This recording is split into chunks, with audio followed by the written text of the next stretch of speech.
Shalom dan salam sejahtera untuk kita semua. Kali ini kita akan berbicara tentang sebuah topik, yaitu tentang kemanakah Yesus setelah umur 12 tahun dan sebelum umur 30 tahun, dan kaitannya dengan adat istiadat Yahudi pada saat itu. Saudara-saudariku sekalian yang terkasih dalam nama Yesus Tuhan kita, kehidupan Yesus antara usia 12 hingga 30 tahun sering disebut sebagai tahun-tahun yang hilang karena tidak banyak informasi yang tersedia dalam Injil mengenai periode ini. Namun, berdasarkan adat istiadat Yahudi pada masa itu, kita dapat memperoleh gambaran umum tentang bagaimana Yesus mungkin menjalani masa mudanya. Saudara-saudariku sekalian yang terkasih dalam nama Tuhan kita Yesus Kristus, baiklah kita mulai dengan kehidupan Yesus antara usia 12 sampai 30 tahun. Setelah peristiwa di Bait Allah pada usia 12 tahun, di mana Yesus menunjukkan pemahaman mendalam tentang hukum Taurat, dan itu dapat kita baca di Injil Lukas bab 2 ayat 41 sampai 25.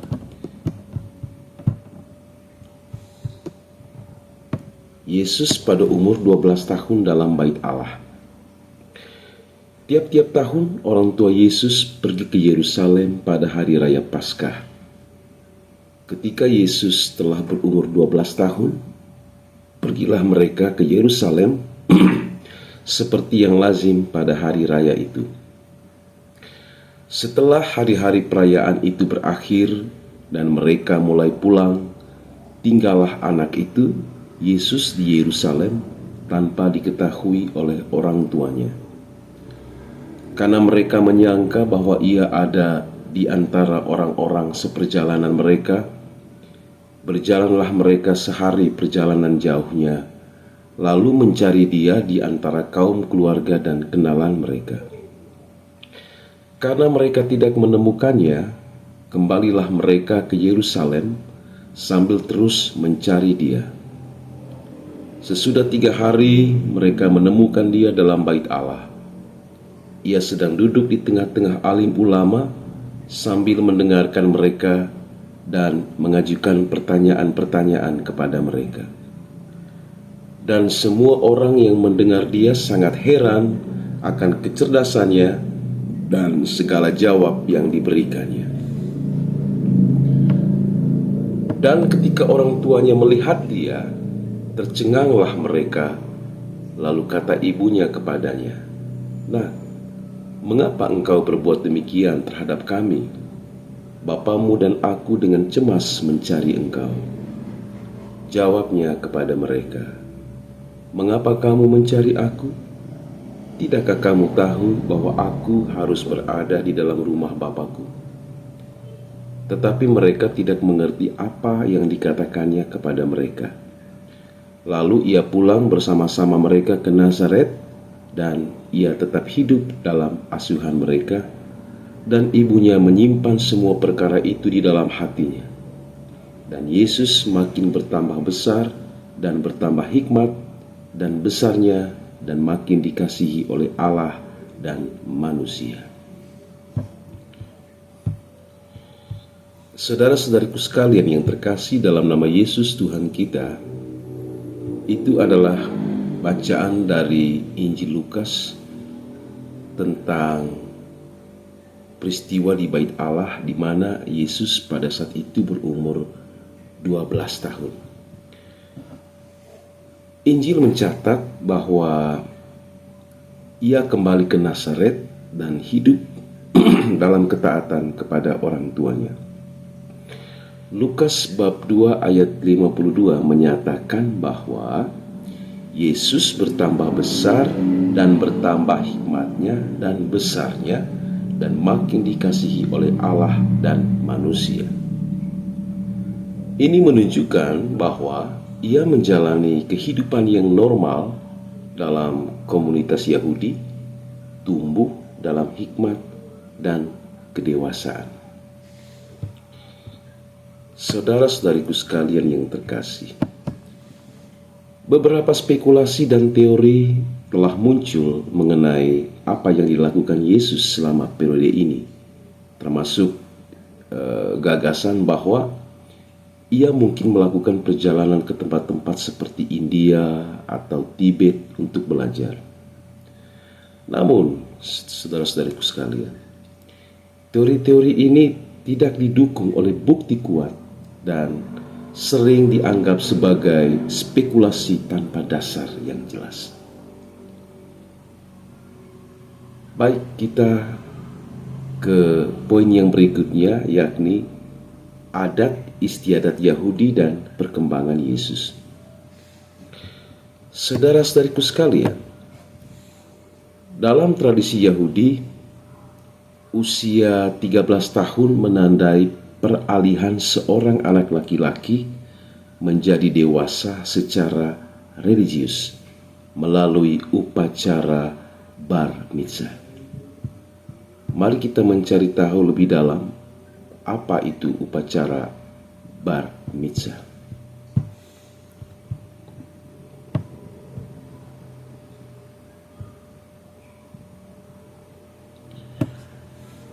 Saudara-saudariku sekalian, upacara bar mitzvah adalah sebuah ritual keagamaan dalam tradisi Yahudi yang menandai kedewasaan religius seorang anak laki-laki.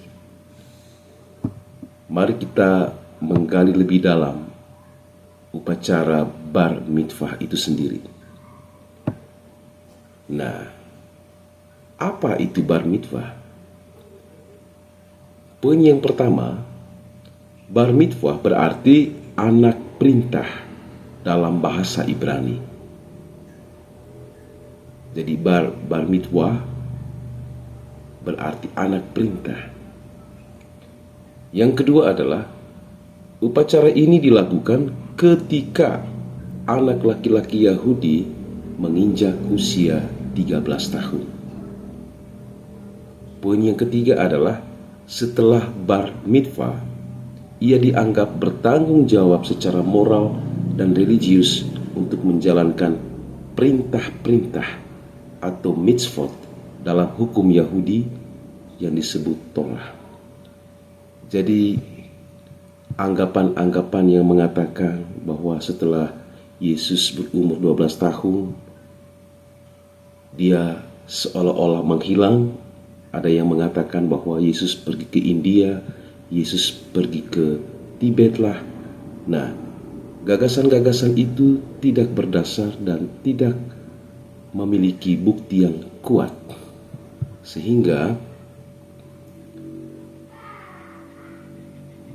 kalau dikaitkan dengan adat istiadat Yahudi berkaitan dengan anak usia 13 tahun sampai 30 tahun, mereka akan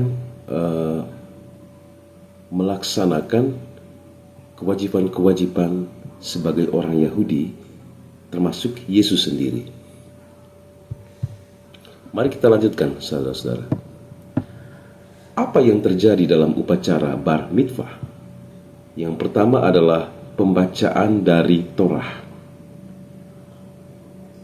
Anak yang bar mitzvah biasanya akan membaca bagian dari Torah atau kitab suci Yahudi di sinagoga di hadapan jemaat, seringkali untuk pertama kalinya. Yang kedua adalah tefilin. Anak laki-laki mulai memakai tefilin, kotak kecil yang berisi ayat-ayat suci yang diikatkan di lengan dan dahi saat doa pagi. Dan yang ketiga, pesta atau perayaan. Setelah ibadah, biasanya diadakan perayaan bersama keluarga dan teman-teman sebagai ungkapan syukur dan kebahagiaan.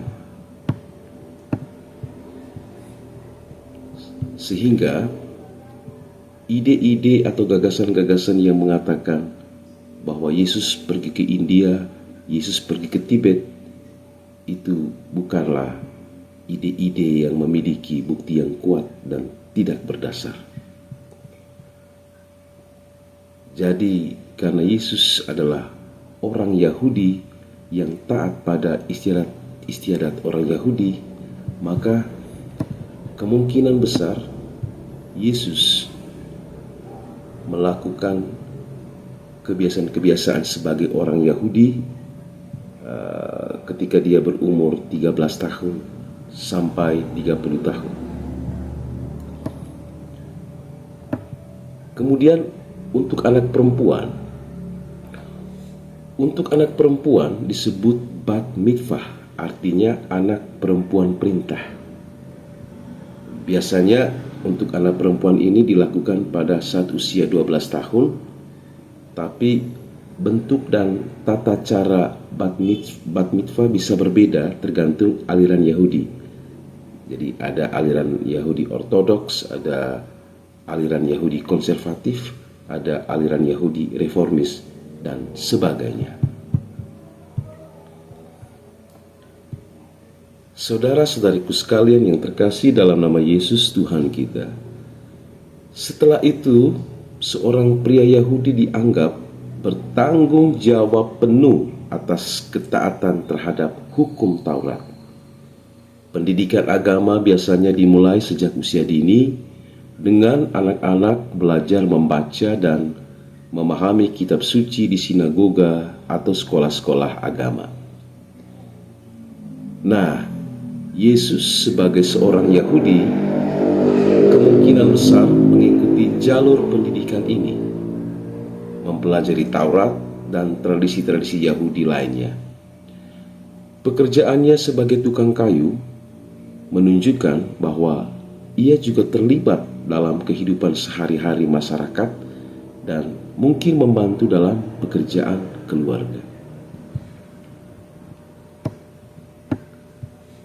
Adat istiadat orang Yahudi ketika memasuki usia 30 tahun, awal pelayanan publik atau awal pelayanan kepada masyarakat. Dalam budaya Yahudi, usia 30 tahun dianggap sebagai usia kedewasaan penuh di mana seseorang dapat memegang tanggung jawab besar termasuk dalam pelayanan keagamaan. Misalnya, Raja Daud menjadi raja pada usia 30 tahun dan itu terdapat pada 2 Samuel bab 5 ayat 4. Daud berumur 30 tahun pada waktu ia mulai memerintah dan 40 tahun lamanya ia memerintah. Jadi sekali lagi, Daud berumur 30 tahun pada waktu ia mulai memerintah dan 40 tahun lamanya ia memerintah. Jadi pada usia yang ke-30 tahun disitulah seorang Yahudi memulai pelayanan publiknya, termasuk Yesus dan juga termasuk Daud. Dan Yusuf mulai melayani Firaun juga pada usia yang sama, dan itu terdapat pada kitab Kejadian bab 41 sampai 46. Saudara-saudariku sekalian yang terkasih, Yesus memulai pelayanan publiknya pada usia ini yang sesuai dengan norma-norma budaya dan religius Yahudi saat itu. Jadi sekali lagi saya tegaskan bahwa karena Yesus adalah orang Yahudi yang taat pada hukum dan adat istiadat orang Yahudi, maka kemungkinan besar Yesus melakukan kewajiban-kewajiban ini dari usia 13 tahun sampai 30 tahun. Saudara-saudariku sekalian yang terkasih, meskipun tidak ada catatan rinci tentang kehidupan Yesus antara usia 12 hingga 30 tahun, pemahaman tentang adat istiadat Yahudi memberikan gambaran bahwa ia kemungkinan besar menjalani kehidupan yang normal dalam komunitasnya, tumbuh dalam hikmat dan ketaatan, serta mempersiapkan diri untuk pelayanan publik yang akan datang. Saudara-saudariku sekalian yang terkasih, dalam nama Yesus Tuhan kita, semoga informasi ini semakin mencerahkan cara berpikir kita sebagai orang-orang yang percaya kepada Kristus. Tuhan memberkati.